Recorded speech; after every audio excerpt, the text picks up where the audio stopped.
శ్రీ గురుభ్యో నమః. శ్రీరామాయ నమః.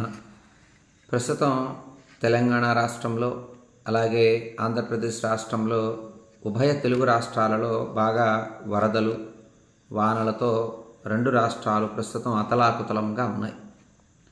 అందరూ బాధల్లో ఉన్నారు. వరదలు వచ్చినటువంటి ప్రాంతాలకి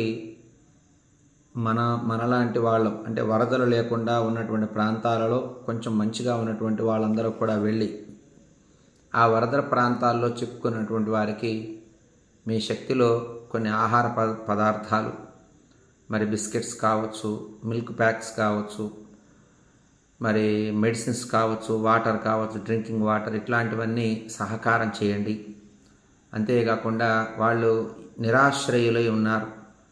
నిరాశ్రయులై ఉండటం అంటే చిన్న చిన్న వృత్తులు, వాళ్ళు చిన్న చిన్న కుటుంబాల్లో అక్కడ చిన్న చిన్న కాలనీస్లో ఎన్నో కొన్ని వేల కుటుంబాలు వరదల్లో చిక్కుకున్నారు. వారు నిన్నటి వరకు మొన్నటి వరకు అన్నీ ఉన్నాయి వాళ్ళ దగ్గర, ఈరోజు ఏమీ లేవు. అలాంటి వారికి ప్రస్తుతం వారు తేరుకోవటానికి వీలుగా ఆహార పదార్థాలు, మందులు ఇట్లాంటివి మనం చేయూతనిస్తే ముందు వారు ఆరోగ్యంగా ఉండి ఆత్మస్థైర్యంతో వాళ్ళు కోలుకున్న తర్వాత వరదలన్నీ 2-3 రోజుల్లో అన్నీ కూడా సర్దుమడిగిన తర్వాత అందరూ మళ్ళీ దారిలోకి వస్తారు. ప్రభుత్వాలు, ఉభయ తెలుగు రాష్ట్రాల ప్రభుత్వాలు, ఉభయ తెలుగు రాష్ట్రాల ముఖ్యమంత్రులు చాలా చక్కగా వాళ్ళ సేవ వాళ్ళు చేస్తున్నారు. వాళ్ళ ప్రజలను వాళ్ళు కాపాడుకునే ప్రయత్నంలో వారు చక్కగా సఫలీకృతం అయ్యారని చెప్పాలి. అలాగే మరి హెలికాప్టర్ ద్వారా కావచ్చు, డ్రోన్ ద్వారా కావచ్చు ఆహార పదార్థాలు ఎన్డీఆర్ఎఫ్ బృందాలు అందిస్తూ ఉన్నాయి. వాళ్ళే ప్రస్తుతం మనకి వీరులు, మనకి హీరోస్, మరి దేవుళ్ళని మనం చెప్పాలి.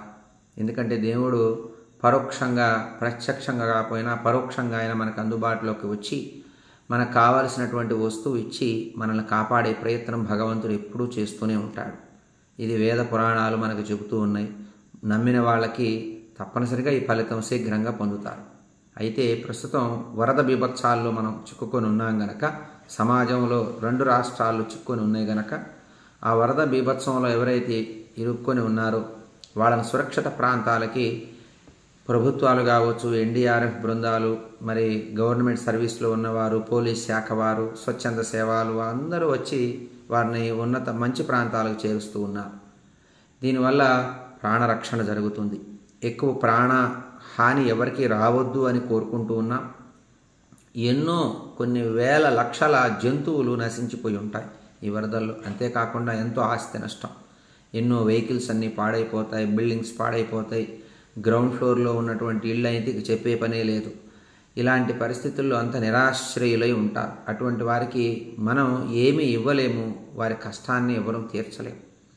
ప్రభుత్వాలు చేసేటటువంటి సహకారం అవి చేస్తూ ఉన్నాయి. అవి చేయాలి అన్న ప్రభుత్వాలు కూడా అందరూ సీఎం రిలీఫ్ ఫండ్కి మీ శక్తి కొలది డబ్బు ఉన్నవారు ఉన్నట్టుగా, లేనివారు వారి శక్తిలో ఉన్నట్టుగా సీఎం రిలీఫ్ ఫండ్ కనుక డబ్బు ఇవ్వగలిగితే ప్రభుత్వం వారికి ఏదో ఒక రూపంగా, జంతువులు నష్టపోయాయంటే జంతువులకు కావచ్చు, మరి వ్యవసాయం నష్టపోయింది అంటే వ్యవసాయానికి కావచ్చు, మరి ఆస్తి నష్టం జరిగిందంటే ఆస్తి కావచ్చు, రోడ్స్ అన్నీ మొత్తం పాడైపోయి ఉంటాయి. వ్యవసాయ భూములు అయితే చెప్పే పనే లేదు. ఇట్లాంటి వాటికి సహకారం చేయాలంటే ప్రభుత్వ సంస్థలకు కూడా డబ్బు కావాల్సి వస్తుంది. వాటికి అందరం తలా ఒక చేయి వేసి చేయూతనిచ్చి సీఎం రిలీఫ్ ఫండ్కి డబ్బు పంపించగలిగితే ఈరోజు ఇదే సహకారం అవసరం. అంతేకాకుండా ఎవరికి వారే స్వచ్ఛందంగా వెళ్ళి ఒక్కొక్క ఇంటికి, ఒక్కొక్క కుటుంబానికి ఉపయోగపడే వస్తువులు మనందరం ఒక్కొక్కరం వెళ్ళినా వారంతా చక్కగా ఆనందంగా ఉంటారని చెప్పడంలో ఏం సందేహం లేదు. ఇంకా పవర్ సప్లై కావచ్చు, ఆ ప్రాంతాలలో విజయవాడ ప్రాంతంలో సింగ్ నగర్ కావచ్చు, రామకృష్ణాపురం, వైఎస్ఆర్ కాలనీ, మరి బుడమేరు అనే నున్న, మరి కుమ్మరిపాలెం ఇట్లాంటి ప్రాంతాలలో వరద బాగా వచ్చి ప్రజలు ఇబ్బందులు పడుతూ ఉన్నారు పవర్ లేక. ఎందుకంటే వరదలు వచ్చినప్పుడు ఎటుకుడి కరెంట్ అంతా ఉండక అస్తవ్యస్తం అవుతుంది.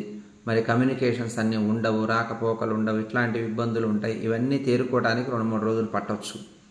కాలపురుషుడు అందరినీ రక్షించి ఆ వరదల్లో చిక్కుకున్న వారికి ఎటువంటి ఇబ్బందులు కలగొద్దు అని భగవంతుని ప్రార్థన చేస్తూ అందరూ వెళ్ళి ముందుకు వచ్చి ఒక్కొక్క కుటుంబానికి మీ శక్తిలో కావలసినటువంటి ద్రవ్యాల, డ్రింకింగ్ వాటర్ కావచ్చు, మెడిసిన్స్ కావచ్చు, బ్రెడ్ ప్యాకెట్స్ కావచ్చు, బిస్కెట్ ప్యాకెట్స్ కావచ్చు, మరి మిల్క్ ప్యాక్స్ కావచ్చు, కొన్ని ఒక 3-4 రోజులు ఉండే వస్తువులు ఏవైతే ఉంటాయో అవన్నీ మీరు ఇవ్వగలిగితే వారు చక్కగా పదార్థాలు పెట్టుకొని కొద్ది రోజులు ఆహారం తీసుకొని ముందు జీవన విధానం సాగిస్తారు. 2-3 రోజుల తర్వాత మనకి ఎప్పుడు పెద్దవాళ్ళు చెప్తూ ఉంటారు, వరద ఒక్కరోజే వస్తుంది, ఒక్కరోజు వచ్చిన వరద దాని బురదను తీసేయాలంటే వారం పట్టవచ్చు, నెల పట్టవచ్చు. ఇప్పుడు పెద్ద సవాల్ అదే ఉంది. ఆ విజయవాడ ప్రాంతంలో కావచ్చు, ఇటు ఖమ్మం, మన ఖమ్మం, కోదాడ, సూర్యాపేట ప్రాంతాల్లో తెలంగాణ వచ్చినటువంటి ప్రాంతాల్లో కూడా ఇదే సమస్య ఉంది. 2 రాష్ట్రాల సీఎం రిలీఫ్ ఫండ్స్కి మీరంతా ఫండ్ కొంత పంపించి వారికి సహకారం చేయండి. మీ శక్తిలో మీరంతా విడిగా కూడా స్వచ్ఛంద సంస్థలుగా ఉన్నవారు వెళ్ళి మీ పేరుతోనే సేవ చేయండి. చేసినందువల్ల అందరూ నిరాశ్రయులై ఉన్నారు, అందరు రోడ్డు మీదకి వచ్చి ఉన్నారు, ఏ దిక్కు లేకుండా ఉన్నారు, చిన్నపిల్లలు ఉన్నారు, వృద్ధులు ఉన్నారు, గర్భిణీ స్త్రీలు ఉన్నారు, దీర్ఘకాలిక వ్యాధులు అనుభవించేవారు ఉన్నారు. మరి చెప్పలేనటువంటి పరిస్థితుల్లో సమాజం ఉంది. ఇప్పుడు అందరూ తలా ఒక చెయ్యి వేసి మీరంతా ఆదుకోవాలి అని ఇది ఒక విజ్ఞప్తిగా, ఒక బాధ్యత కలిగినటువంటి ఒక పౌరుడిగా ఈ యొక్క వీడియోని చేయటం జరుగుతుంది. ఈ జయోస్తు టీవీ తరపుగా కావచ్చు, ఉపకారి హెల్త్ అండ్ ఎడ్యుకేషనల్ ట్రస్ట్ అనేటటువంటి సంస్థ ద్వారా కూడా మేము కూడా వెళ్ళి అటు తెలంగాణ రాష్ట్రంలో కావచ్చు, ఇటు ఆంధ్రప్రదేశ్ రాష్ట్రంలో ఉన్న ప్రాంతాలకు వెళ్ళి మన శక్తిలో మనం కొన్ని కుటుంబాలకు ఉపయోగపడ్డా మనం ధన్యులమే. వాళ్ళు బాగుండాలి అని కోరుకోవాలి.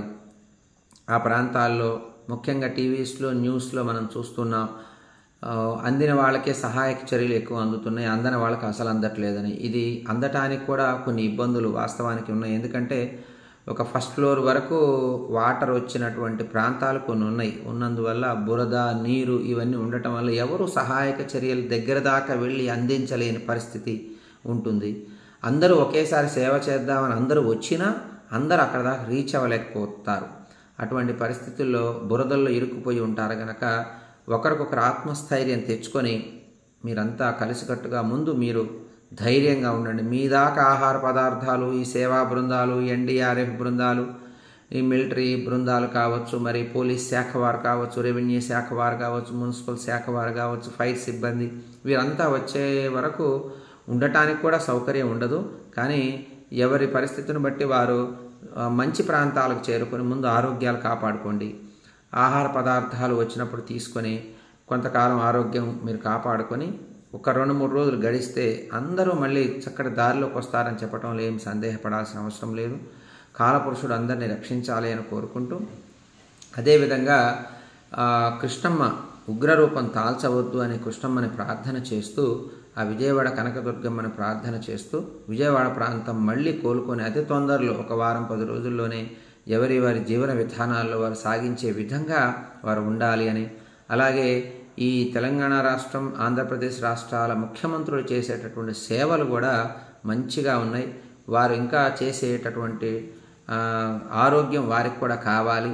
అదేవిధంగా రెండో విషయం ఏంటంటే వారికి అంత సంపద కూడా రావాలి. వస్తే కానీ చక్కగా వాళ్ళు ఇంకా సేవలు చేస్తారని చెప్పడంలో ఎటువంటి సందేహం లేదు.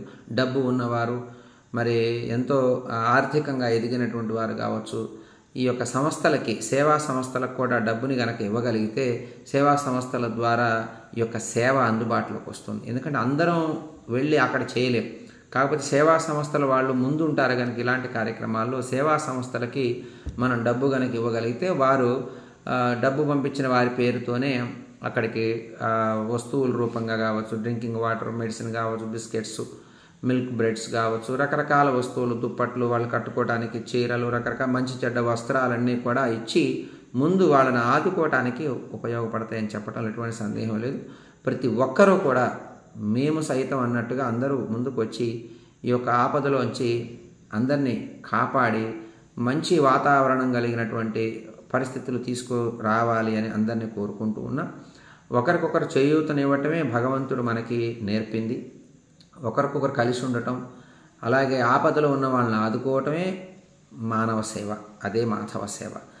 అది ఈ రోజుల్లో ప్రతి వ్యక్తి దగ్గర మనకు కనపడాలి. అందరూ ముందుకు వచ్చి సేవ చేస్తే తొందరగా కోరుకుంటారు. ఓన్లీ గవర్నమెంట్ మాత్రమే సర్వీస్ చేసి వాళ్లతోనే రావాలంటే టైం పట్టవచ్చు. అందరం గనక వెళ్ళి సేవ చేస్తే తొందరగా ఆ ప్రాంతం బాగుపడుతుంది, ప్రజలు బాగుంటారు, మళ్ళీ వాళ్ళ జీవన విధానాలు వాళ్ళు సాగిస్తారు. అందరూ బాగుండాలని కోరుకుంటూ అందరూ సేవ చేస్తే లోకమంతా క్షేమంగా ఉంటుందని చెప్పడంలో ఎటువంటి సందేహం లేదు. జై శ్రీరామ్.